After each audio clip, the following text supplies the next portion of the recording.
नमस्कार. आज मी व्हन्नाळी ह्या गावी आलेलो आहे. तर इथं वैभव वाडकर म्हणून जे आपले जुने शेतकरी आहेत ते आपल्याकडून गेली बरेच 2020पासून आपली टेक्नॉलॉजी वापरतात. तर आता त्यांना आपण ऑल इन वन ह्या कंपनीचे ह्या ऊसासाठी टॉनिक दिले होते.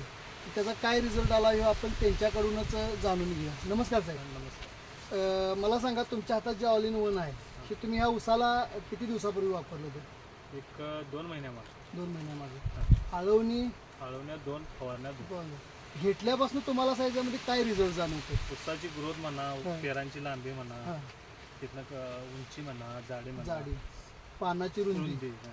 मग तुम्ही आता हे वापरलं, 2 आळवण्या 2 फवारण्या यांनी घेतल्या. हां. तर ह्याच्या आधी हे वापरायच्या आधी असा ऊस तुमचा हित होता का? कधीच नाही आलं. कधीच नाही.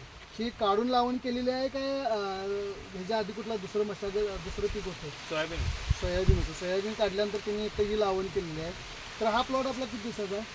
हा साधारण 5 महिन्याचा. 5 महिन्याचा प्लॉट. किती गुंठ्याचा? तो 35 गुंठा आहे. 35 गुंठ्याचा. 35 गुंठ्यासाठी इथे यांनी ऑल इन वन ही आपली टेक्नॉलॉजी वापरली, त्या रिझल्टही त्यांना चांगला आला. तर तुमच्यासारख्या आणि काही शेतकरी आहेत त्यांच्यासाठी तुम्ही काय सल्ला दिला या औषधाबद्दल? सर्व शेतकऱ्यांनी वापरावे अशी माझी इच्छा आहे. हां. 100% रिझल्ट आहे. चांगला. तर यांनी आपली ऑल इन वनला जी माहिती दिली त्याबद्दल मी यांचा पूर्णपणे आभारी आहे.